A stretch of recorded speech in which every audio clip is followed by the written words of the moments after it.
যারা ইন্টারভিউ দিতে চলেছেন তাদের মনে ইন্টারভিউ কবে হবে কখন হবে তার থেকেও বড় যে প্রশ্নটি অ্যারাইজ করছে সেটি হচ্ছে ইন্টারভিউ জোন ভিত্তিক হবে নাকি সেন্ট্রালি।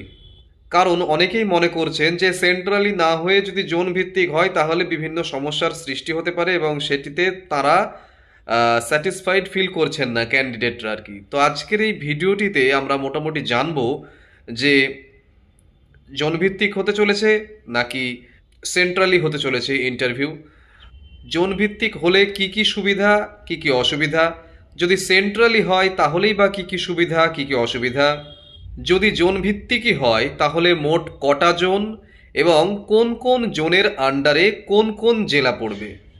আজকের এই ভিডিওটিতে এই সমস্ত প্রশ্নের উত্তর নিয়ে এসেছি। আসলে সমস্ত ক্যান্ডিডেট এই বিষয়টা নিয়ে প্রচণ্ড চিন্তায় রয়েছে যে যদি সেন্ট্রালি না হয়ে জোন ভিত্তিক হয় তাহলে সেক্ষেত্রে স্বজন পোষণ থেকে শুরু করে আরও বিভিন্ন রকমের প্রবলেম আসবে। তো ম্যাক্সিমাম ক্ষেত্রেই তারা চাইছেন যে ইন্টারভিউ সেন্ট্রালি হোক, কিন্তু সুবিধা অসুবিধে কিন্তু দুটোতেই আছে। তাহলে প্রথম কথা হচ্ছে ইন্টারভিউ কি আদৌ জোন ভিত্তিক হতে চলেছে? উত্তর হলো হ্যাঁ, এখনো পর্যন্ত যা খবর ইন্টারভিউ কিন্তু জোন ভিত্তিকই হতে চলেছে, সেন্ট্রালি নয়।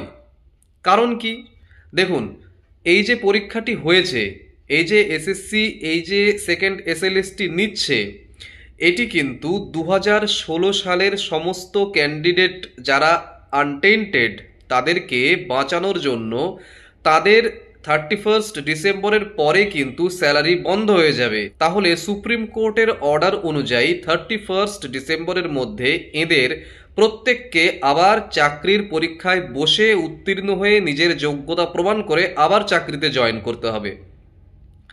এবার দেখুন, এখনো পর্যন্ত এই যে এদের স্যালারি চলছে বলেই এরা কিন্তু এখনো পর্যন্ত ধৈর্য ধরে আছেন। কিন্তু 31 ডিসেম্বরের পরে যদি স্যালারি বন্ধ হয়ে যায় তাহলে কিন্তু তাদের কিন্তু জীবন সংশয় দেখা দেবে। তাহলে এসএসসি বা সরকার অবশ্যই চাইবেন যে 31 ডিসেম্বরের মধ্যে রিক্রুটমেন্ট কমপ্লিট হোক।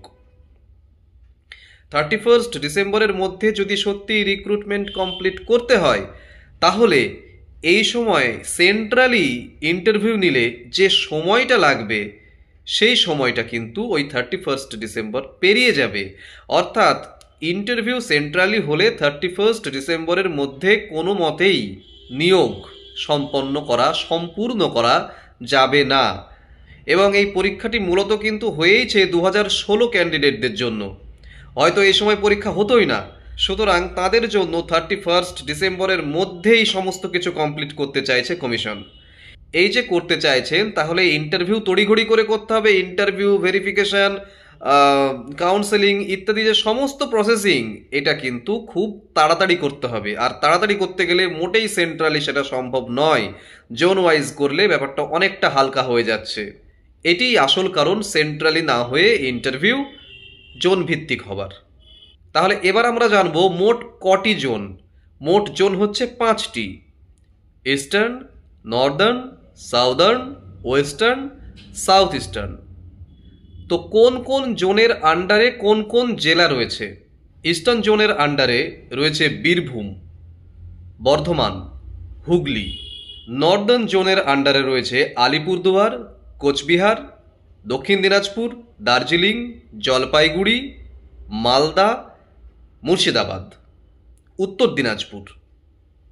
সাউদার্ন জোনের আন্ডারে রয়েছে হাওড়া, কলকাতা, সাউথ 24 পরগনা।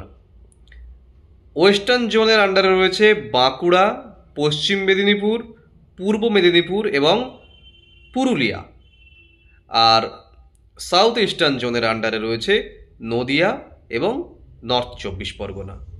এখনো পর্যন্ত পাওয়া তথ্যের ভিত্তিতে এটুকুই বলা যাচ্ছে যে এই যে জোনগুলো বলা হলো, এই 5টি জোনের বিভিন্ন রিজিয়নের যে অফিস ইন্টারভিউ সেখানেই হতে চলেছে। এবার আসি সেন্ট্রালি হলে অসুবিধা কোথায়। প্রথমত প্রচুর ক্যান্ডিডেট, এবং সেই বললাম প্রথমত যে 31 ডিসেম্বরের মধ্যে রিক্রুটমেন্ট শেষ করা। সুতরাং সেন্ট্রালি হলে প্রথম অসুবিধা এটাই যে সময়ে শেষ করতে না পারা রিক্রুটমেন্ট। ডিসেম্বরের মধ্যে। দ্বিতীয়ত দেখুন, যারা দূরে থাকেন, ধরা যাক সেন্ট্রালি মানে তো কলকাতায়, তো ধরুন যার বাড়ি হচ্ছে কোচবিহারে, তার সেখান থেকে এসে ইন্টারভিউ দেওয়া মানে কিন্তু বিরাট একটা ব্যাপার। তো সেক্ষেত্রে যদি জোনালি হয় তাহলে কিন্তু তাদের এই প্রবলেমটার সম্মুখীন আর হতে হচ্ছে না। এবার সেন্ট্রালি হলে সুবিধা কোথায়? স্বচ্ছতা। আশা করা যায় সেন্ট্রালি হলে মানুষজন যে স্বজন পোষণের যে ভয় করছেন সেটি হবে না, অথবা খুব কম হবে। অন্তত তাদের মতে, মানে যারা ইন্টারভিউ দিতে চলেছেন তাদের অনেকাংশের মতেই যদি জোন ওয়াইজ না হয়ে সেন্ট্রালি হয় তাহলে সেক্ষেত্রে স্বজন পোষণ অনেক কম হবে এবং নম্বরের ডিফারেন্সও অনেকটা কম হবে। কারণ কোন জোনে কীরকম করে ইন্টারভিউ হচ্ছে কি না, কীরকম নম্বর দেয়া হচ্ছে, এই যে এক একটা জোনে এক একভাবে হবে, সেক্ষেত্রে নম্বরের তারতম্য সৃষ্টি হতে পারে একই উত্তরে। তো সব মিলিয়ে যদি সেন্ট্রালি হয় তাহলে সেটাও এক থাকবে। এবার জোন ভিত্তিক হলে সুবিধা কি? জোন ভিত্তিক হলে এটাই সুবিধা যে রেজাল্ট তাড়াতাড়ি বের হবে এবং 31 ডিসেম্বরের মধ্যে রিক্রুটমেন্ট কমপ্লিট হবে। যাতায়াতে সুবিধা হবে, ওই যে বললাম কোচবিহার থেকে আর কলকাতায় আসতে হচ্ছে না, সুতরাং তাদের যে জোনাল অফিস সেখানে ইন্টারভিউ হয়ে যাচ্ছে, যে রিজিয়নের সেখানেই খুব সুন্দর করে পৌঁছে যাচ্ছেন, অন্য কোনো অসুবিধা হচ্ছে না তাদের। আর জোন ওয়াইজ যদি ইন্টারভিউ হয় তাহলে অসুবিধে কি? স্বচ্ছতার অভাব। লোকাল জায়গাতে অনেক রকম চাপ থাকতে পারে যা ইন্টারভিউয়ের ওপর প্রভাব ফেলতে পারে বলে মনে করছেন ইন্টারভিউ যারা দেবেন তারা।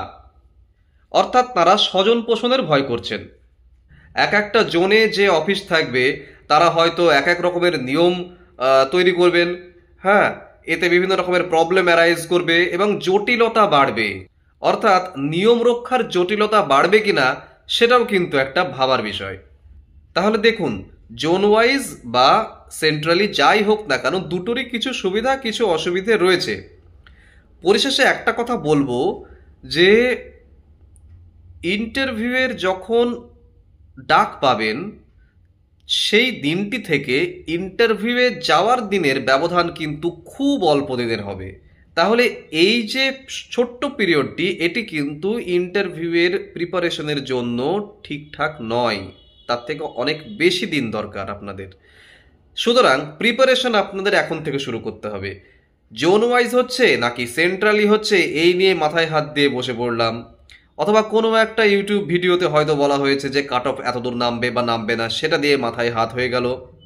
কোনো দাদা বা দিদি বলেছে হয়তো তুই জেনারেল, তুই কি পাবি নাকি, ক্যাটাগরি থাকলে মানে রিজার্ভড ক্যাটাগরি থাকলে তোর হয়ে যেত, এ তো জেনারেল হবে না। এই যে এই সমস্ত নেগেটিভ মানুষজনদের থেকে সবসময় দূরে থাকুন এবং চিন্তা ভাবনা বাদ দিয়ে প্রিপারেশনটা শুরু করুন। ইউটিউবে প্রায় প্রত্যেক দিন আমি ভিডিও দিচ্ছি, সেই ভিডিওগুলো দেখুন। সেই ভিডিওগুলোর প্রত্যেকটি টপিক থেকে আপনারা নোট করুন। ইংলিশ যদি আপনার সাবজেক্ট হয় আমাকে হোয়াটসঅ্যাপে জানাতে পারেন, এইটি আমার হোয়াটসঅ্যাপ নম্বর। এবং সাবজেক্টের বাইরে গিয়েও, ইংলিশের বাইরে গিয়েও যদি কোনো রকমের সিচুয়েশন বেসড প্রশ্ন বা কোনো বিএডের প্রশ্ন অথবা যে কোনো ওই কমিশনগুলো বা প্রকল্পগুলো নিয়ে যদি কোনো প্রশ্ন থাকে, সেই প্রশ্নগুলি আমাকে হোয়াটসঅ্যাপে লিপিবদ্ধ আকারে জমা করুন। আমি সেগুলো সব তৈরি করে দেবো এবং সেগুলো সব ফ্রি অফ কস্ট। এগুলো আপনারা সঙ্গে সঙ্গে না হলেও কয়েক ঘন্টার মধ্যে পেয়ে যাবেন। উল্টোপাল্টা চিন্তা ভাবনা ছেড়ে দিয়ে নেগেটিভ চিন্তা, কি স্বজন পোষণ হবে কি হবে না, কে কাকে চাকরি দিয়ে দেবে, আমি তো চাকরি পাবো না, এই সব জিনিসগুলো মাথার মধ্যে থেকে ছেড়ে দিয়ে আপনার দ্বারা বেস্ট যেটা সম্ভব সেটা আপনি দিন। ভালো থাকবেন। ইন্টারভিউয়ের ভিডিও নিয়ে কালকেই আসছি।